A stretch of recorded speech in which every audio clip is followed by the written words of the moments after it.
All right, guys, what's going on? Welcome in. So the final joint practice of the preseason is in the books. Jets, Giants, and man, there's a lot to talk about here. A lot of exciting stuff from the Jets' perspective.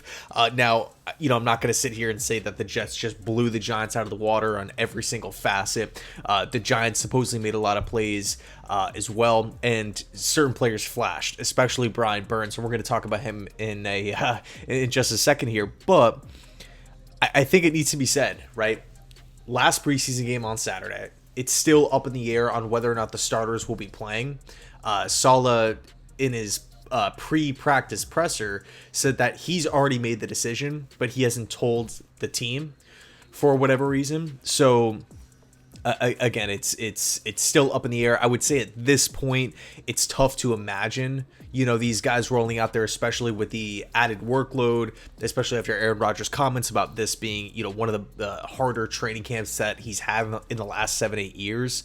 Also factored in, yesterday they were over 300 snaps compared to, or 300 snaps ahead of where they were at this point a year ago. And then today they got 70 plus reps. The ones got 70 plus reps today.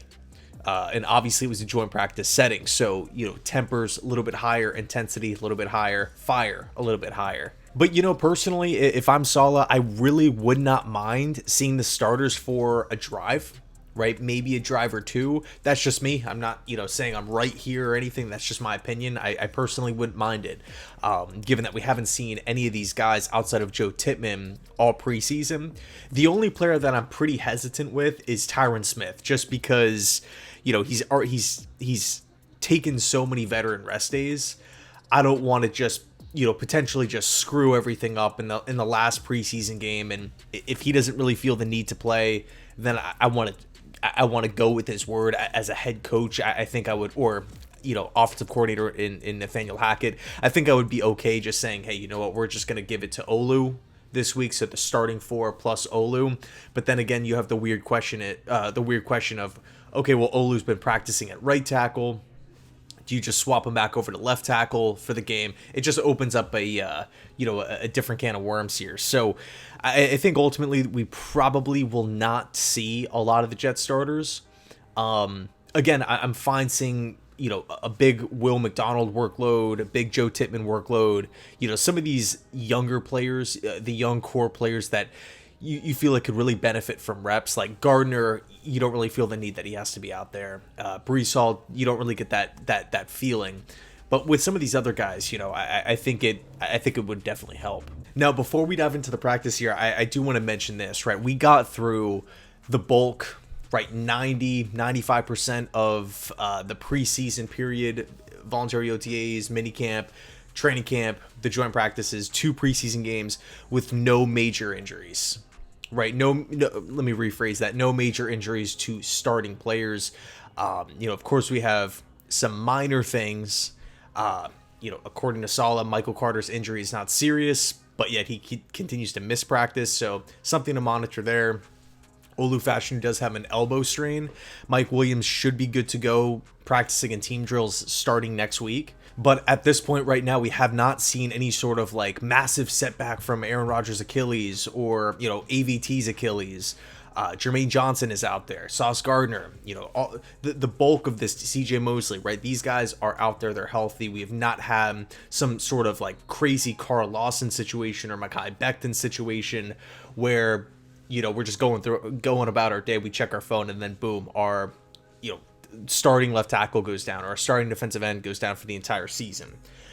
So massive positive, and also too, something to make a note of, no Giants injuries as well from today's practice, which is a positive. But as far as the practice goes, it sounded like a really exciting day. If you attended the day, it sounded like there were a bunch of explosive plays, a lot of plays happening down the field.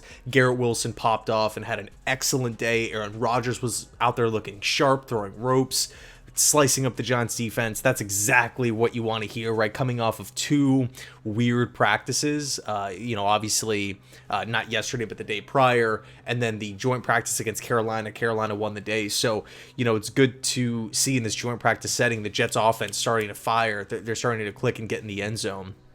Other notable players, Will McDonald continues to impress, had another sack today, which is awesome. We've now seen a string of days, right? A decent amount of days here where Will McDonald is constantly in the backfield. It really seems like he's kind of ascending in the back end of training camp, which is a positive. Now, as far as a couple of standout Giants players from the practice, supposedly Malik Neighbors stood out, didn't necessarily rack up a ton of catches and touchdowns and whatnot, but supposedly he looked really, really explosive. He was getting open a lot. There was apparently a lot of just poor throws from Daniel Jones's end. Couldn't really get Neighbors the football. I think Gardner and Neighbors only had one one-on-one matchup, and Neighbors won the route, ended up with, I think it was a 15-yard reception, according to Connor Hughes. But yeah, Malik Neighbors, I mean, man, I was such a big fan of the pick. That, to me, I would have made the same exact decision if I was Joe Shane there. I think he's really, really going to give a lot of juice to that Giants offense, something that they just did not really have in past seasons. And then you factor in the team losing Saquon Barkley, the most explosive player on that Giants offense. I mean, Malik Neighbors has been everything like as advertised up to this point. I think he's going to have a big season if they could figure out ways to consistently get him the football. Wan'Dale Robinson had a solid day for the Giants. Brian Burns, I know we mentioned him at the start of the video. Supposedly he looked really, really good. And obviously there is pressure on Burns. He is the team's #1 pass rusher. He did get paid a massive, massive contract. He is one of the highest paid defensive ends in football. So, the transition going from Carolina to the Giants, new team, new teammates. So a big step here that Burns has to take, but it seems like up to this point, Burns is excelling. He looks fast. He looks like he's getting in the backfield. He's producing. And also, too, another thing to make a note of from the Giants' perspective, if you have a successful Brian Burns, not only is that just sweet, like one of the game's best pass rushers, one of the game's best young pass rushers as well, but it also opens the door and gives opportunities for pass rushers on the inside. Hopefully it can open up Kayvon Thibodeau to have more one-on-one matchups on the opposite side, to where, if Burns initially beats the offensive tackle and gets in the backfield, the running back can, go out and help that side. And then again, Thibodeau more so one-on-one on the opposite side. So I think, with defensive end, it's such like a domino effect position where if you just have like a game record there, a TJ Watt, a Myles Garrett, take your pick on, any of these good players, it just does so much for the rest of the defensive line. It does so much for defensive backs, especially if you're playing a lot of zone coverage where the corners are watching everything is happening in front of the DBs. I mean, man, it's just such a luxury. Nick Bosa for the 49ers, right? It's awesome. And it does feel as though up to this point, Brian Burns is going to be that guy for the Giants. But again, good day for the Jets. It seemed like the Giants had their moments where there was an impressive play here, an impressive play there. Kind of felt back and forth for the majority of the practice, but then in the end, the Jets just pulled away. Again, a lot of explosive plays, a lot of touchdowns, and Aaron Rodgers was out there slinging the football around, and Garrett Wilson was getting open constantly. So anyway, let me know your thoughts down below in the comment section.